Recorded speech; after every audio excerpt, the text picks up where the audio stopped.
Blessings and welcome to the path to freedom, this beautiful path where we get to set ourselves free to be in ever expanding love and joy and harmony and wholeness and abundance and beauty and intelligence and creativity.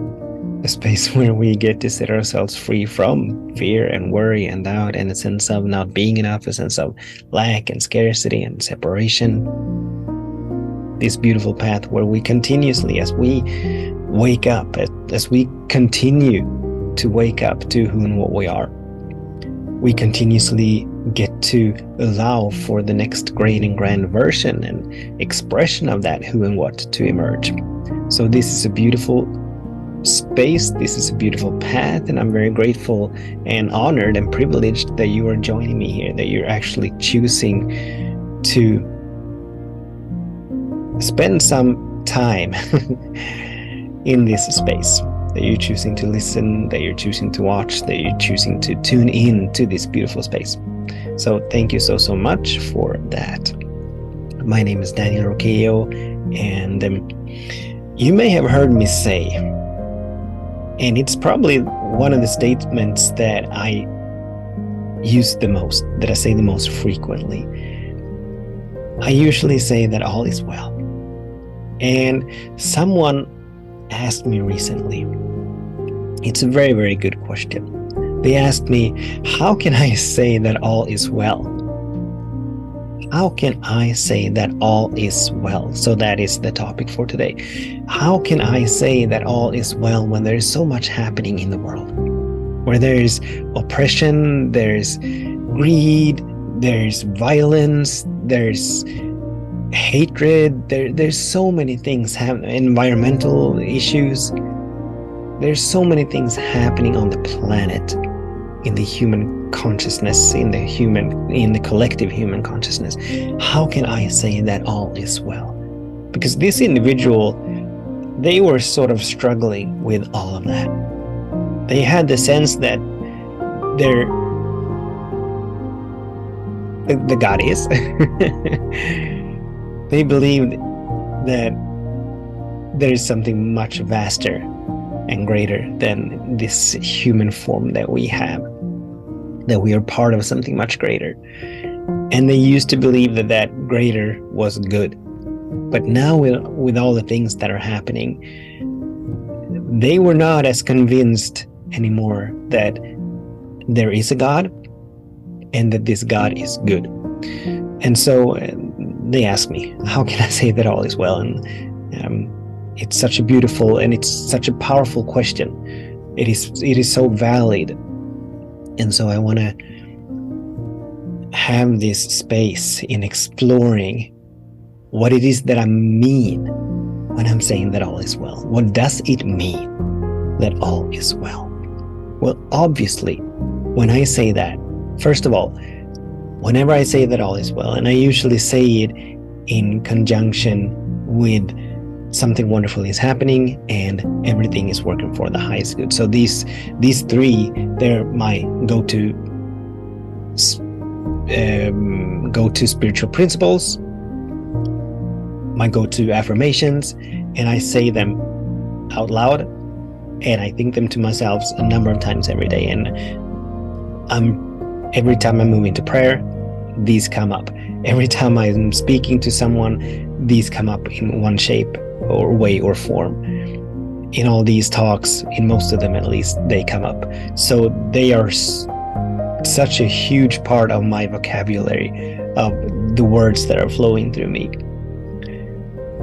But in saying that all is well, first of all, I'm not denying in any way, shape, or form any kind of experience. I'm not denying that individuals are suffering. I'm not denying that individuals don't have enough to eat, don't have enough money. I'm not denying that people are not having physical challenges, diseases and illnesses and any of that. I'm not denying fear, worry, doubt. I'm not denying any experience whatsoever. Because these are experiences that lots of people are having. Nor am I saying that everything that is happening on the surface is good. I'm not saying that it is good that people are having access to guns so that they can shoot others indiscriminately. I'm not saying that it is good that that some individuals have so much, where there's so many others that don't have enough to even get through the day sometimes. I'm not denying that oppression is good, or I'm not saying that oppression is good. I'm not saying that hatred is good. I'm not saying any of that. So on the surface level, there's a lot of things that are not good. But as we have talked about before, it may have been a while since this metaphor came through. Imagine a mountain climber. Now, the mountain climber, and this particular mountain climber it's a very high mountain that this individual is going to climb. Let's say Mount Everest. So they're starting out at the foot of the mountain. And what's at the foot of the mountain? Well, I haven't been to wherever the Mount Everest is, so I don't know what it looks like down there. But let's say that there's a forest surrounding this particular mountain. So there are trees that are way up in the air. And this is for the individual that is actually standing on the ground. They haven't begun climbing yet. So they are surrounded by trees, and they cannot see beyond the trees. All they can see is perhaps not even the mountain top, but they can see the sky. It might be cloudy sky, it might be a blue sky, a clear sky, but they can see the sky and they can see the trees that are the closest to them. Once they begin to climb,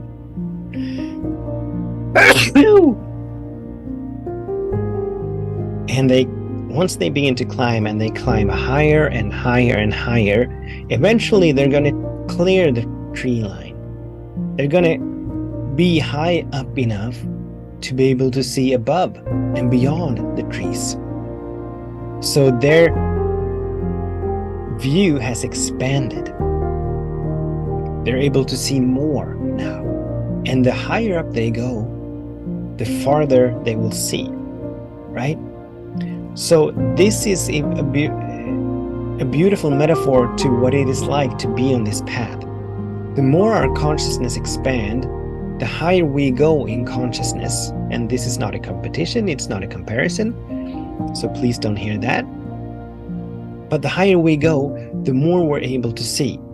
So as we elevate ourselves, as we expand our consciousness, as we take on higher and higher vantage points, we get to see that which is on the surface is far from everything that is going on. That there's so much going on that we cannot see with our physical senses, that we cannot perceive with our eyes or ears. But most individuals are stuck at the level of surface appearances.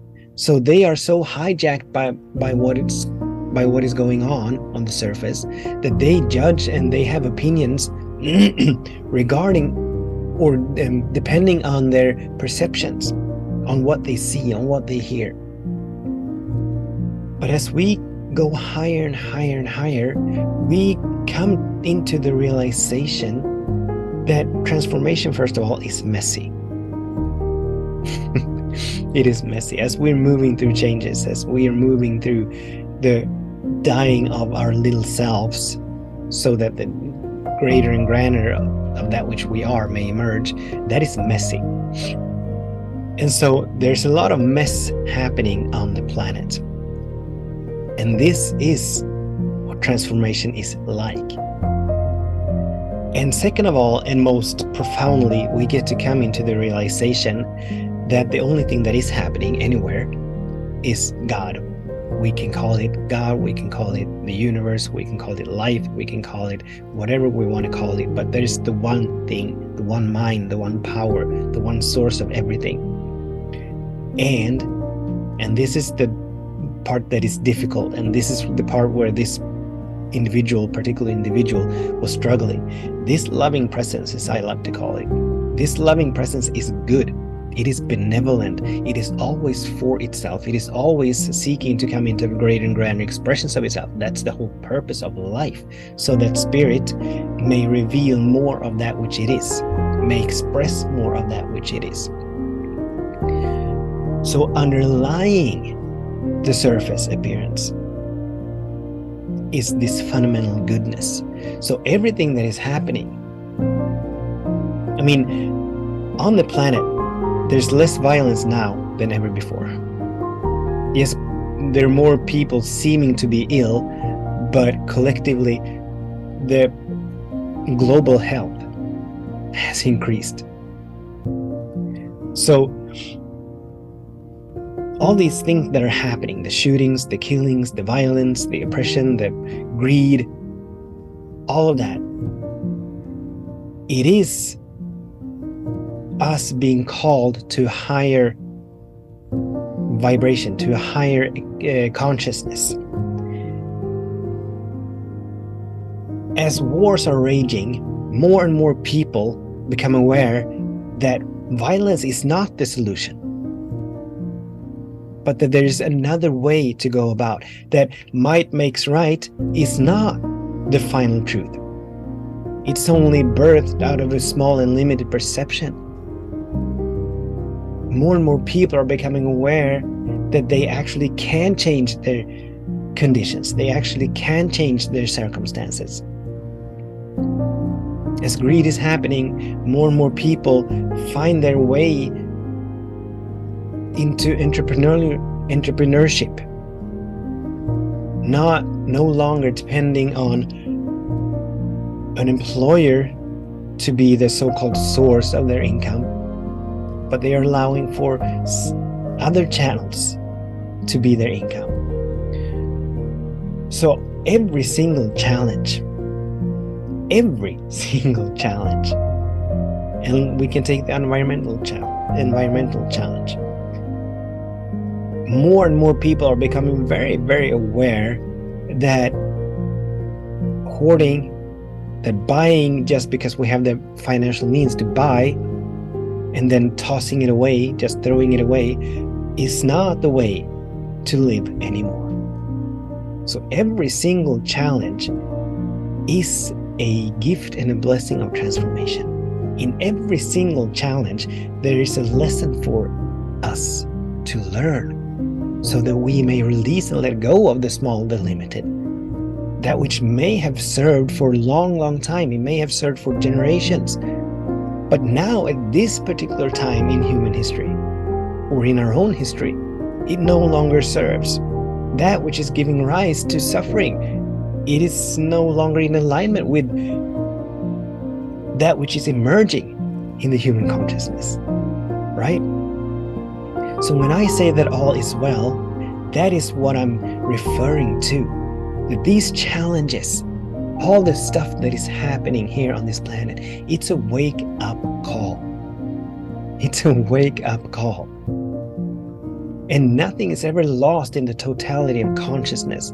So every single individual, every single one of us who wakes up, whenever we wake up, and it's not a one and done thing, it's incremental and it's gradual, but every time we wake up, we contribute to the waking up of the collective human consciousness.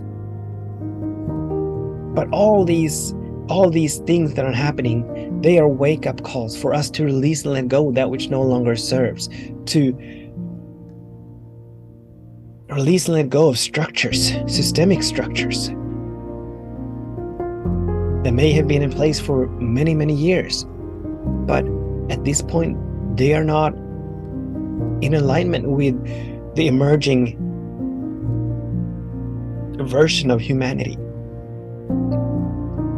So on the surface, no, absolutely. Everything is not good. But from the spiritual, from a higher vantage point, everything is working for good. There's a beautiful saying that pain pushes us until a vision begins to pull us.